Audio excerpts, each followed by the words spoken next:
Okay, we've got another Bluegrass Unlimited article that we're going to read aloud. This one is from the February 1974 issue, that's volume 8, number 8. And the article is Happy Medium, J.D. Crowe and the New South. It's the cover story, written by Mary Jane Ball. Right now, where would you get bluegrass records?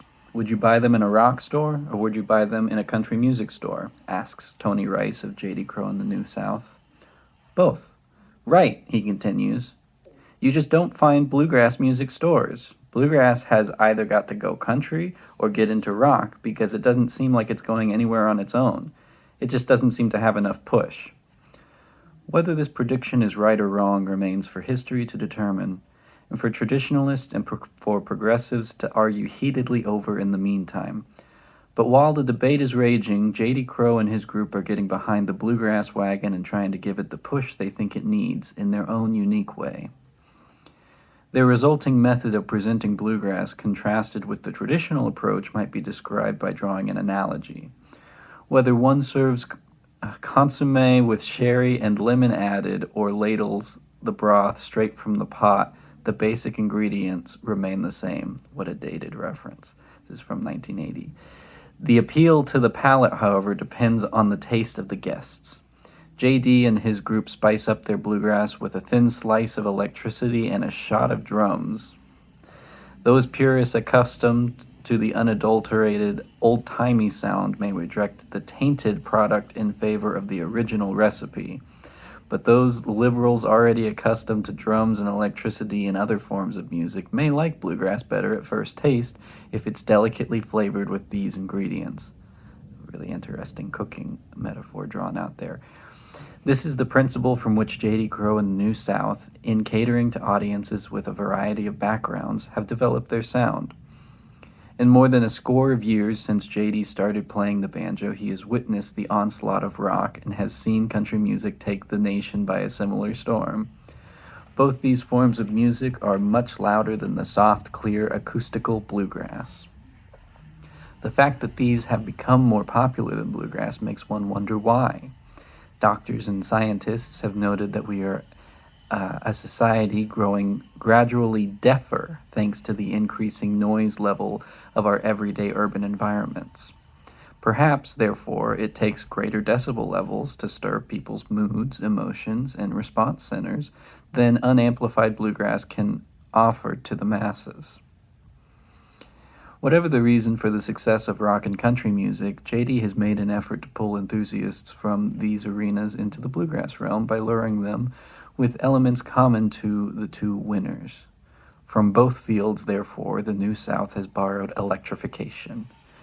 It has also introduced drums. Further contributing to the country feeling is the well-developed, earthy voice of lead singer Tony Rice. The ultimate result of this combination of ingredients is a form of electrified bluegrass with a heavy beat. All this is wrapped up in a potpourri of traditional and contemporary songs and tunes. About 2 years ago, the group moved into the electrification of its acoustical mandolin, bass, guitar, and banjo. They did this through the use of transducers, rather than through magnetic pickups standard in rock and country music. Essentially, the transducer looks like merely a small block of wood and is generally mounted either on top of the bridge next to the treble strings or underneath the bridge on the inside of the instrument. In the wood is embedded an integrated circuit, a tiny chip with numerous electronic components. This circuit is attached to a wire, leading ultimately to an amplifier. Manufacturers explain the difference between the transducer and the magnetic pickup this way. A transducer makes the sound loud while keeping it acoustically clean and pure because it transmits the energy from the vibration of the wood rather than the actual vibration from the strings as magnetic pickups do. All in the group except for J.D. uses Barkus Berry transducers. J.D.'s was specially designed for his 1937 Gibson Mastertone banjo by Wayne Clyburth of Cincinnati, Ohio. Because it constitutes a form of electrification, the use of transducers has brought the band under considerable criticism, especially at festivals. A lot of people think we're trying to cut down bluegrass, but we're not, explains Tony Rice, who also plays guitar and MCs. Everybody in the band loves bluegrass more than anything else in the world. To me, bluegrass is hardcore bluegrass, but you can't keep doing the things that people have been doing for the last 20 or 30 years, chimes in red-haired, freckle-faced James D. J.D. Crowe. People are going to change. J.D. has in fact been doing these same things that people have been doing for the last 20 or 30 years for a good percentage of the 22 years that he has been playing banjo. It all started when he was about 13. He'd sneak off to the barn dance every Saturday night to spend the evening watching Earl Scruggs pick his 5-string. To supplement this Saturday night staring, he would run over to the radio studio with more eye glue ready to watch the maestro practice for 2 hours with his partner Lester Flatt in preparation for their 15-minute radio program. Anything I could catch I was welcome to, but he couldn't show me anything because he just picked what he felt. When I started playing, there was nobody to give lessons. J.D. turned out to be a good catcher. A few years later, Jimmy Martin was driving through Lexington, Kentucky with his car radio on one Saturday night and happened to hear a first prize amateur talent winner of about 16 plunking away over the air. Jimmy made his way to the studio, tracked down J.D. Crowe, and asked him to join his group, which J.D. did during his summer vacation from school. In 1955, J.D. rejoined Jimmy, this time for 5 years, until he left to form his own group. But he returned to help Jimmy on an album in 1966. Other members of the New South have backgrounds as varied as the elements of which their sound is composed. 3 of the remaining 4 have been steeped in a bluegrass that is somewhat more contemporary than J.D.'s. 2 of these had close associations with Clarence White out in California. Bass player Bobby Sloan, who joined J.D.'s group in the early 60s, came from a bluegrass band called the Kentucky Colonels, of which both Clarence and Roland White were members. Tony Rice, who played with the Bluegrass Alliance before joining J.D., cites Clarence as the major bluegrass guitar influence in his life. Tony started playing guitar at 5. When he was 9, he decided it was time to get acquainted with his hero. I walked up to Clarence, then 16, who was playing in a band called the Country Boys at a country music festival show called Town Party, and said, "Hi, how you going?" Cute.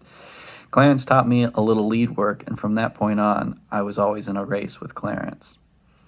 Larry Rice, Tony's brother, was more specifically influenced in his mandolin style by John Duffy, co-founder of the Country Gentlemen, and now with the Seldom Scene in Washington.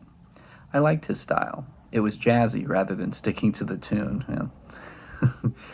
Only Donnie Combs, who throughout the performance of the New South sits behind the group subtly out of the forefront, his eyes shaded by a feather-banded modified derby-like hat, did not have his musical roots in bluegrass.